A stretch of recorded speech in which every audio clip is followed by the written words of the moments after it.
Alright, hey guys, it's PrimordialAA, or for those of you who know me from the online poker world, most people just call me Primo. I'm going to be going over a couple two-part video series that I created called Heads Up, Sit and Goes from Scratch. It's based around those players who have some background poker knowledge, but nothing specific to Heads Up, Sit and Goes. So in this first video, in the first part of the series, I'm just going to discuss fundamental concepts that are absolutely necessary for one to excel at Heads Up, Sit and Goes, but nothing that takes a lot of experience or anything that you will encounter in the intermediate or advanced concept sections that I put out. So let's get started. Fundamental concepts. The first and most important concepts in Heads Up, Sit and Goes is to be loose in position but tight out of position. This means you're going to want to be playing a lot of hands from your button, and you're not going to be wanting to call a lot out of position.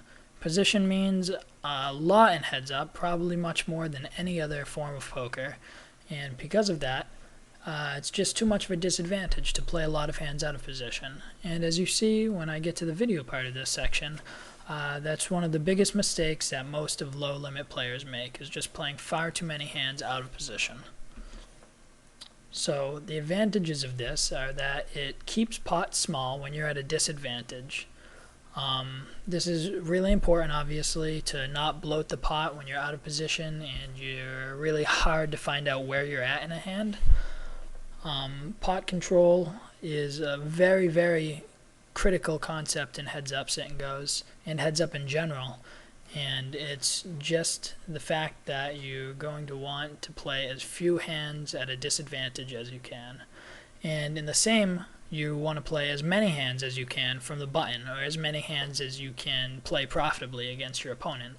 And it also lets you control the pot size when you have the advantage. This is really key, and having position just makes it so much easier to manipulate pot size that really it allows you to play whatever size pot you want to play in most hands.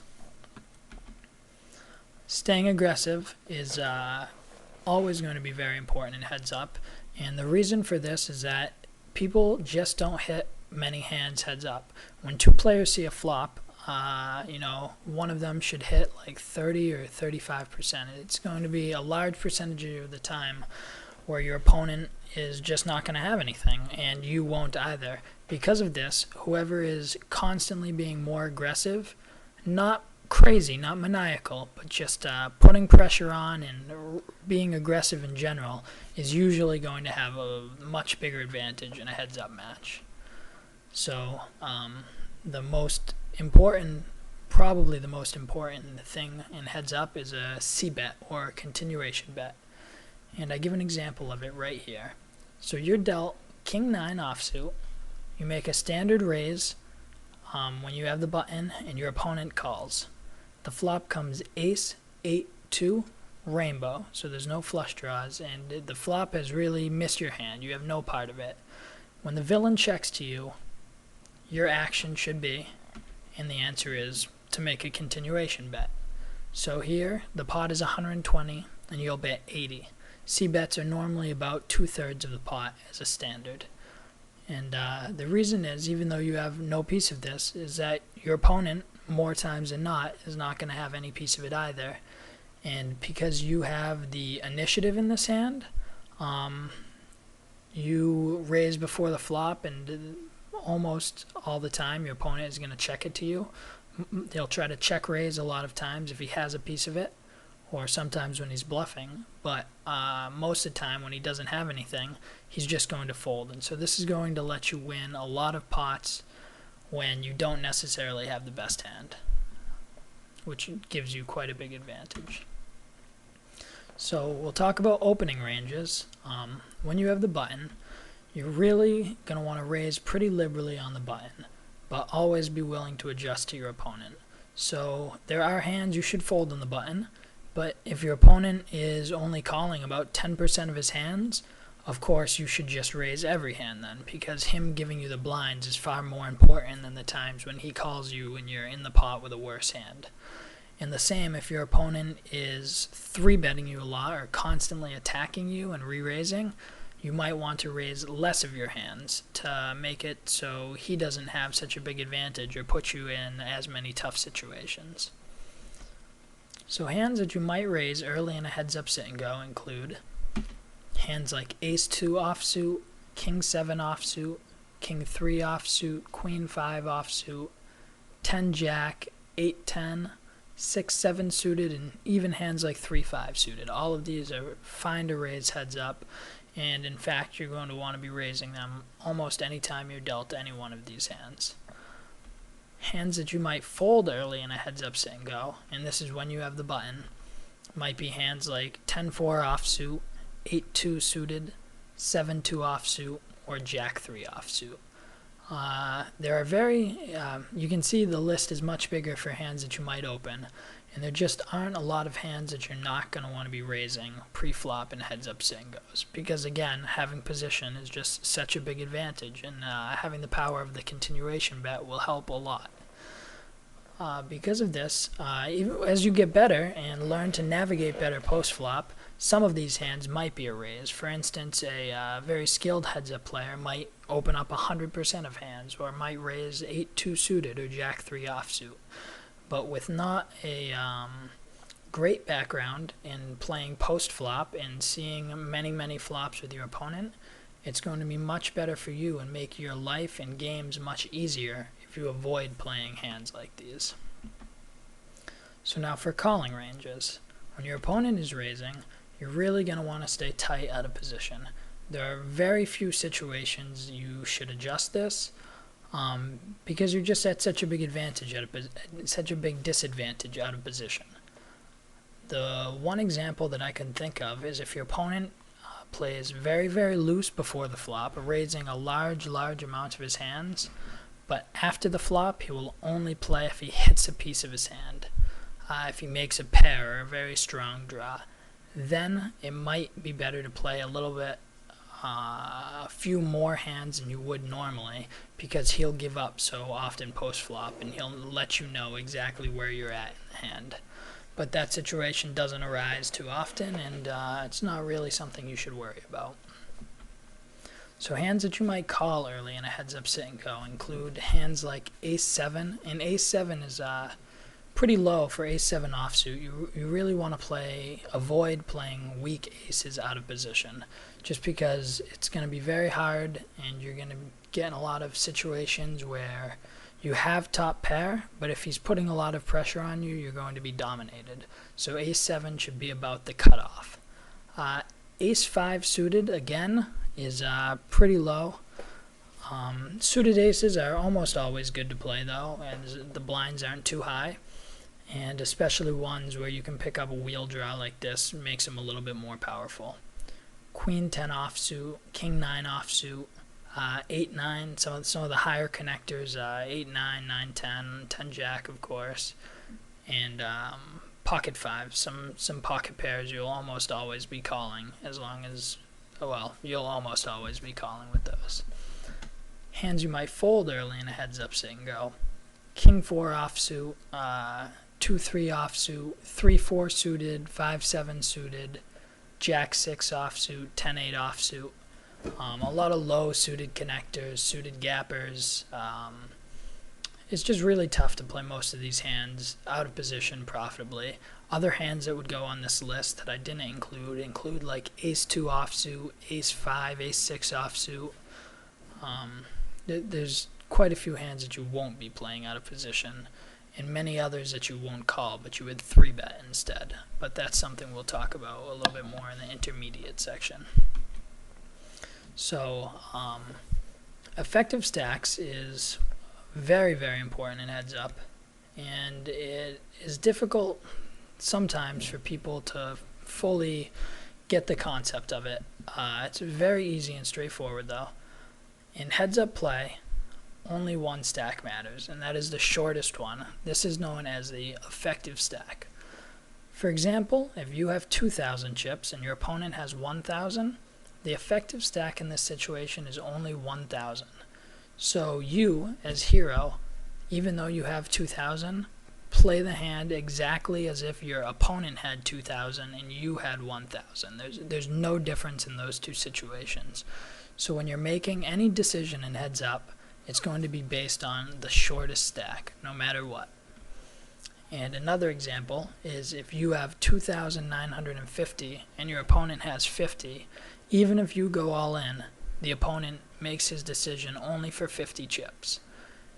And the same thing, if your opponent goes all in, you're not risking anything more than 50 chips. So your decision is made as if you only had 50 chips. It will either be profitable to make the all-in call, or it will be unprofitable, and both revolve only around 50 chips. So how effective stacks affect you? Most of my videos will be done, almost all of them, on PokerStars. So I'm just going to give the blind structures on PokerStars. And when both players have a full stack, the starting stacks are 1,500 chips. This is how deep your effective stacks are, how deep the stacks are in general. At 1020, you'll be 75 big blinds deep. At 1530, 50. 2550, 30 big blinds deep. 5100, it goes to 15, and then 75 150, which doesn't arise too often in most sitting goes, you will be 10 big blinds deep. So how you should change your raise size based on effective stacks. So even if it's at 1020, if your opponent only has 400 chips, it plays as if you had, or let's say you had 300 chips, it might as well be 5,100 with full stacks. You still play it just like it's 15 big blinds. So when you're between 40 and 75 big blinds, you're going to make her 3 times the big blind raise pre-flop. So at 1020, you'll be raising to 60, like shown in the example in the previous slide. Between 25 and 40 big blinds, you'll make it 2.5 times the big blind. And from 10 to 25 big blinds, you'll just be min raising. If you're doing much more than this, your opponent eventually, and a good opponent, will be able to gain a large edge by re-raising you quite often with a very wide range. If you only have 13 big blinds and you're still raising hands like 7-8, and you're raising 3 times the big blind, they can easily go all in, and you're going to have to fold too much. And even if they're not going all in that often, it's going to be giving away so much when they go all in, and you won't get called very often. So when you're min raising, you're still tempting them to play a lot of pots out of position, and when you have the position, you have advantage. So it's good to get them in as many pots as you can out of position, with them being out of position. When you're under 10 big blinds, you won't raise. For now, just say you won't raise at all. You'll just go all in. There'll be no min raising or anything else. If you're raising, you'll be going all in. And sometimes with certain hands that extends even up to 15 big blinds. But for now, we'll just leave it at 10. So that's all I have on the slideshow for today. I'm going to go ahead and play a couple matches on video and just use what we talked about in these slides here. No other concepts really besides those, and see how we can do against some low limit opponents. So let's get started with that. So I'm just about to pull up a $6.25 game here. The $6 turbo heads ups on PokerStars. And we got an opponent, so I will pull the table over. First thing I normally do when I get an opponent is open up SharkScope and check their stats. So for those of you who have a SharkScope subscription, the filters I normally use are heads up, which is between 2 and 4 entrants, because they have 4-man heads ups for the last 3 months. So let's check how he is. He's only played 4 games, and he has lost 3 of them. So, 4 games doesn't say a whole lot, but we'll assume that he's not such a good opponent. I'm going to focus only on what we went over in the slideshow here, so I'm not going to bring in too much outside of that or anything if I can help it, and we're going to see where it gets us. I'll play through the videos no matter what, win or lose, and The reason for that is even the very, very good heads-up players only have a about 56 to 60% win rate. And if you have 60%, you're doing pretty good for yourself, very well. And you just can't expect to be winning every game. The important thing is that you're making good decisions, and when you put in volume of good decisions, no matter what, the results will come around for you. So I went ahead and folded the first two hands. They were both very weak. And we have Queen 9 here. We'll open it from the button. And as said before, we're going to be opening for 3 times the big blind. 10-5 again is a weak hand, and he's opening 4 times the big blind pre-flop. So we'll go ahead and let that go.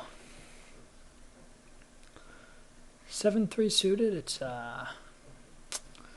can go either way. It's most suited cards are okay to play from position, but it's early on. We don't really know much about him, and it's just going to get us in some tough situations.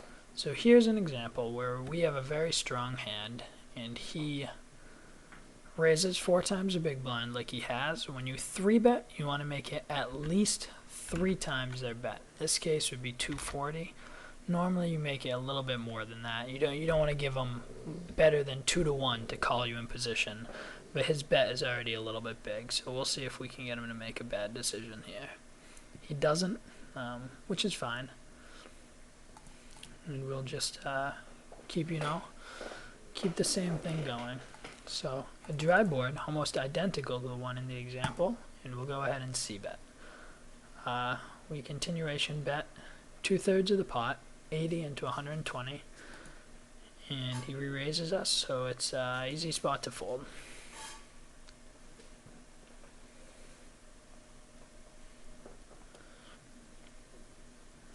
Now he just limps. Later on in the game, we might raise this if he's been raising a lot of hands in a row and decides to limp, and normally shows a weaker hand. So here we'll just check though, and go ahead and play our hand out of position. I'll bet now for value. Here's a good spot, there aren't many hands that beat us, 4-5 or maybe ace-queen, ace-8, something like that. But I doubt he's gonna not raise any of those pre-flop besides 4-5. And I also doubt that he won't raise ace-queen or ace-8 on the flop. So we'll go ahead and re-raise him to 400. See if he can get it in or call with just a weak ace. He does, so let's go ahead and check what he had. And he had ace-4. So we'll just alright, so he looks like he's pretty mad. Normally this might be a good spot to go ahead and get it in, just because it seems like he's steaming, and Queen-King is ahead of a ton of hands that he can do this with. Queen-King is very, very strong heads up. But I'm going to go ahead and pass this time. Just try to elongate the video a little bit and see if we can find some cleaner spots where we don't get in so many tricky situations. So ace-9, it's a strong hand, far, far above average, obviously, and we'll go ahead and call with it out of position. And if we hit either of our pairs, we're most likely going to stick around for another card at least, as we assume he's raising with a lot of weaker hands. So here's a spot where we almost have odds to call to chase the 10 or the ace in this case. But we're out of position, and it's going to be hard for us to extract value, so we're just going to give this one up. The odds aren't really there to call just for value, but we also may be ahead against an aggressive player there, a decent amount. So I'll go ahead and fold. And as the blinds get higher, you'll see I'll start to limp more hands, and I'll start mixing that in, which is good, especially against aggressive opponents, to keep the pot small and let you really find your biggest edge.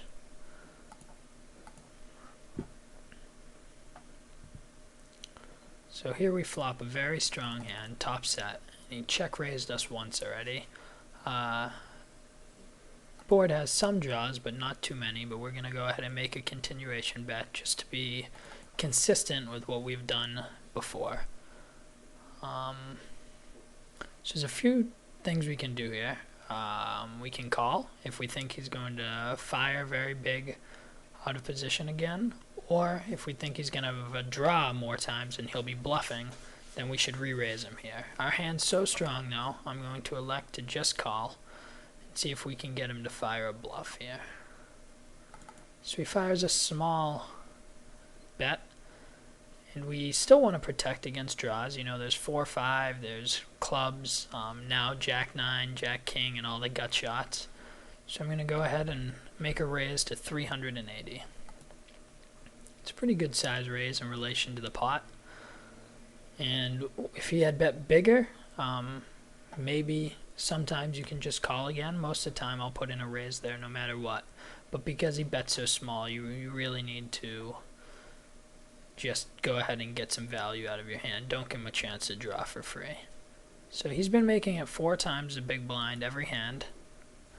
And here he does it. He has just over 30 big blinds, right around 30 to 35. And we have a very strong hand. We've seen he's opened quite a bit. So I'm just going to go ahead and go all in here.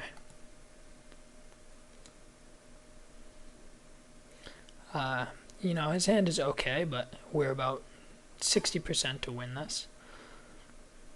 He turns a flush draw, and we win. So it's he was very aggressive and decided to get it in light on that last hand. So let me open up another one and see if we can get some different kinds of opponents. And there we go. And again, I'll open up Shark Scope and see how he is.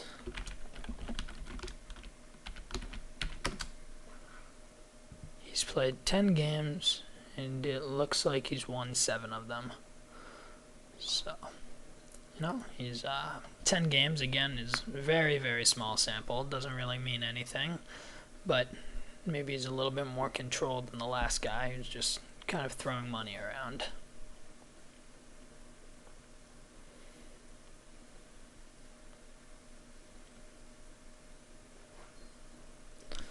So the turbos on PokerStars go pretty fast. At the higher limits against pretty decent opponents, I would say you get between 5 and 7 of them in per hour. So they average somewhere around, you know, maybe 10 minutes a game. The last one probably 6 or 7 minutes, the one we just played there. 4-6 can be a fold a lot sometimes, but I'm gonna go ahead and open it up. It's fine to raise some connectors like this, and we want to start off with a pretty aggressive image. He's impressed by my supernova status. So. And with bottom pair, again, this board will c-bet with almost all of our hands, but bottom pair is a very good hand to continuation bet, because when he calls you, when he decides to just call with a weak top pair, or with anything else, maybe he'll call there with pocket 8s, pocket 9s, things like that. You have some cards to improve, rather than if you just had 2 random cards there, you can't really improve against an ace. But bottom pair, you can have a lot of tricky trips or 2 pairs turn. So you're always continuation betting, you know, for protection and the fact that your hand can develop into a pretty good hand. So he leads out here. It's not any board we connect with in any way, so we're going to go ahead and just give it up. So Ace-Jack is a very strong hand. Against some players, I would not 3-bet it, but against him I will. And against an unknown opponent, Ace-Jack is almost always good enough to 3-bet, because they'll call you with a very wide range, so they'll call with a lot of dominated. Like I said, you want to make it at least 3 times his raise, normally a little bit more. So I'll go ahead and make it 200, which is pretty standard for a 3-bet size and heads up. Now I'm hoping we can have some of these games go to the higher blinds so I can show you guys. Playing 10 or 15 big blinds can be relatively tough for a new player. It gets you in a lot of tricky spots, and right around the 30s or the 50s, it can separate a lot of players between being just mediocre or being very, very good. Well, maybe not very, very good and mediocre, but it can definitely affect your ROI quite a bit. So he 4-bet shoves here, and ace-jack, you know, we don't know if he's going to do it, if he's going to bluff here a lot, but we just can't call. It's normally against most opponents, you're going to see a lot of pocket pairs there, ace-queen, ace-king, but it's very rare that he'll be shoving, you know, a worse hand, shoving in queen-king or shoving in ace-10, ace-9, stuff like that. So we just let it go.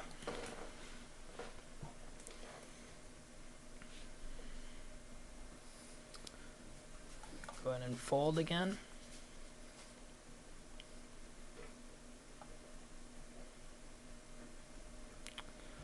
Now to a min raise, even to a 3x, King 10 is a very good hand. I won't 3-bet it, but I'll go ahead and call out of position. It's very much strong enough to play. We flop our 10, our king are both probably good if we hit them, and we get a backdoor heart draw.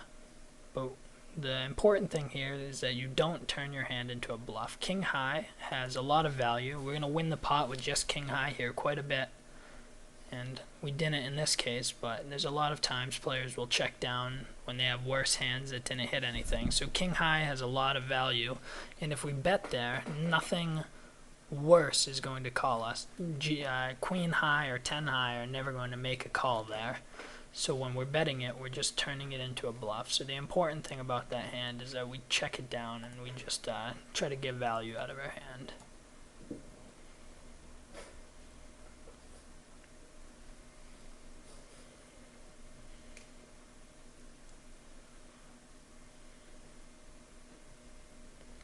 It's a pretty straightforward match so far. After our 1-3 bet, he's changed to min raising and not making it 3 times the blind. And he also is not calling very much out of position. So he seems to be playing fairly decent, straightforward heads-up poker. So now he 3-bets us. We're going to have to give that one up. Depending on your opponent, it always depends. Heads up is very much about adjusting to your opponent that you're playing, but there aren't any times really that you can call King 7 offsuit to a 3-bet. So now we turned a gut shot and 2 overcards, and we've been pretty passive so far, so I'm going to go ahead and bet. Hopefully we can take down the pot here a decent amount of the time. And the rest, I was hoping, even if he calls and we're behind, we can still turn a lot of good hands.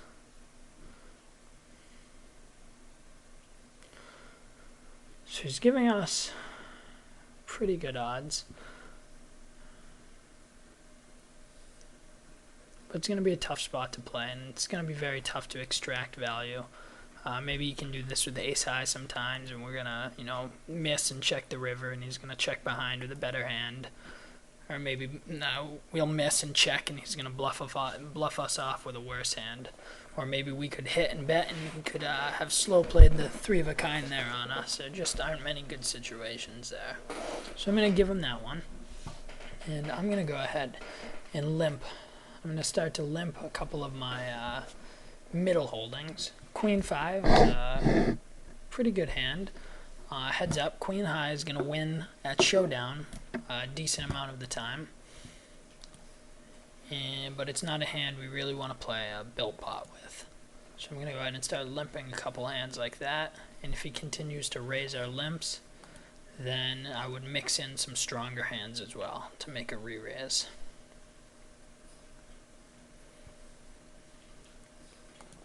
So again, he's playing, well, actually overall, he's playing fairly solid heads up. He's applying pressure when we're showing weakness, and he's not playing a lot of hands out of position. And now he's even starting to attack our limps.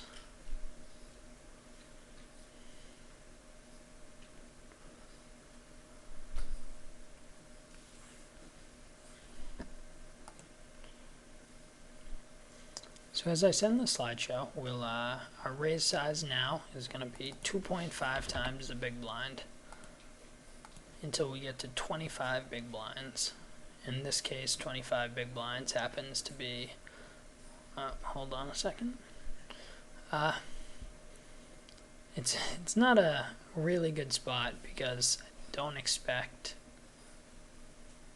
it just seems like he's really going to be doing this with pocket pairs more than anything, and maybe ace-king sometimes, but ace-queen is very strong heads up, and never underestimate people's abilities to bluff. He's been pretty aggressive, so I'm going to make the call.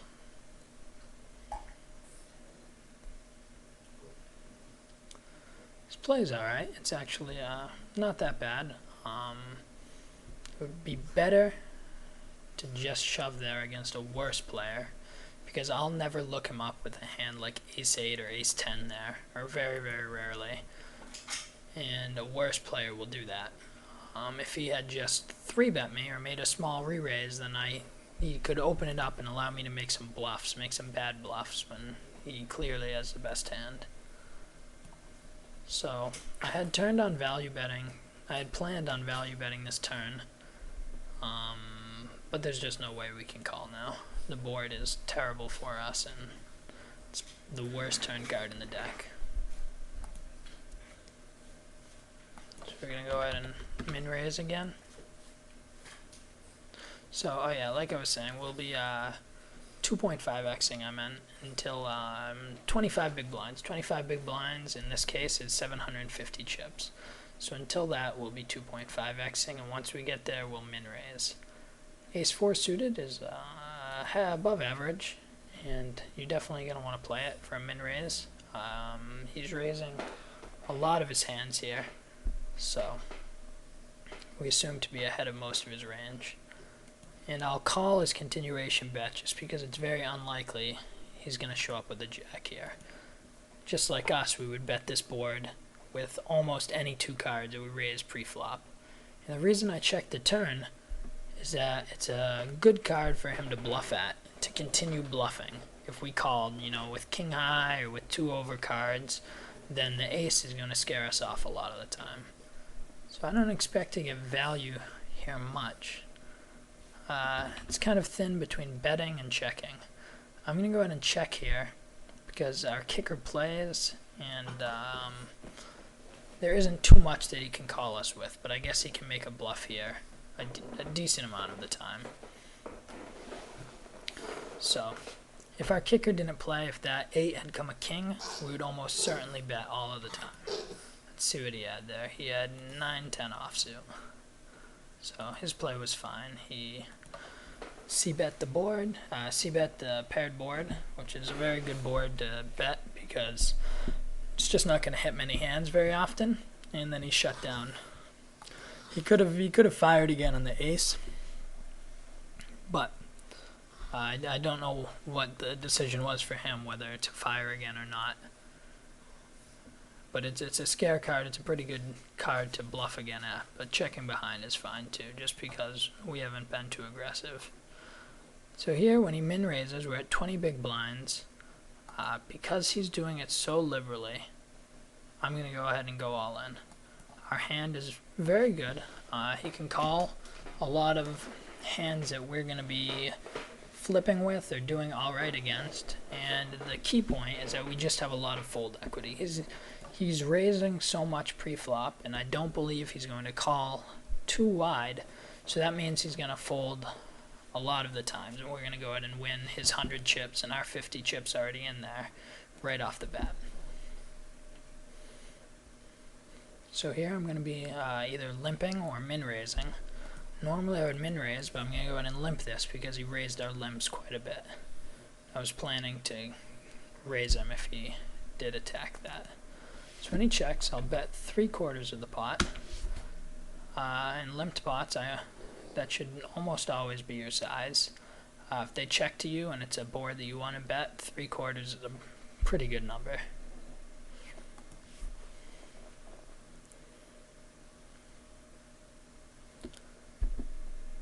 So it's not too much action.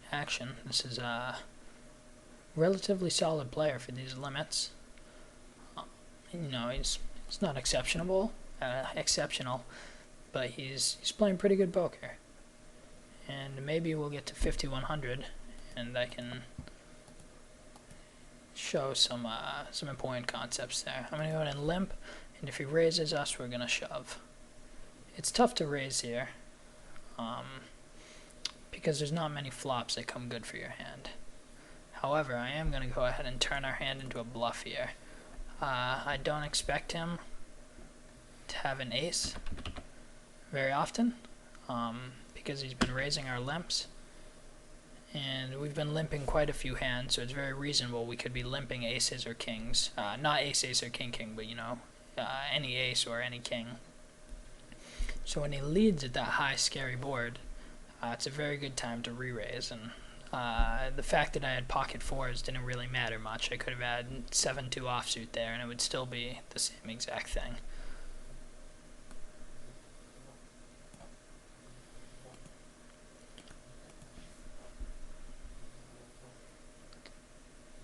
So I'm going to go ahead and limp. Jack high again is pretty good. And I will bet this board. Again, it's a board that I would always bet at in a limped pot, whether I had bottom pair or not. It's just unlikely he's going to have hit that board. Seems to be putting quite a bit of pressure on us. So, this wouldn't be the worst spot in the world to go all in. Just because, again, it's very unlikely for him to have not raised our hand with one of these. But I'm going to go ahead and give it up this time.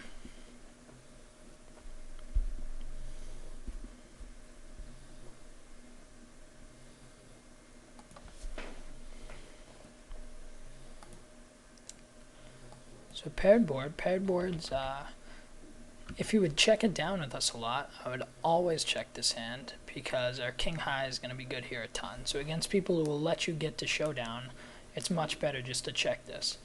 But again, as I mentioned earlier, a paired board just isn't going to hit either player very often, and so it's a very good spot to lead out at in limped pots. Obviously, we flop top pair. Couldn't ask for a better flop, so we're going to go ahead and call. And when he's lead shoving here, I'm going to expect he has a weaker queen. I think a stronger queen, queen king or ace queen, would have shoved pre-flop. So I'm going to guess queen 8, queen 9, queen 7, or a draw, jack 9 or king jack. He has bottom pair, so that is a terrible play by him. There's just no reason. He's never going to be called when he's ahead, and he still had, you know, 15 or 16 big blinds to put in the pot, and we each only had 2. So now we're at 5100. Plays very, very aggressively here. So he limps. We know he sees a lot of hands from his button. We can't just raise, because if we raise, our ace-5 just doesn't hit a lot of flops, and we're so short, it's going to be very hard to play. But we know we're ahead of almost all of his hands, so we're just going to go ahead and go all in. He limped ace-ace here. Very unusual. He set us up, especially since we haven't raised his limps very often. I don't love his play too much.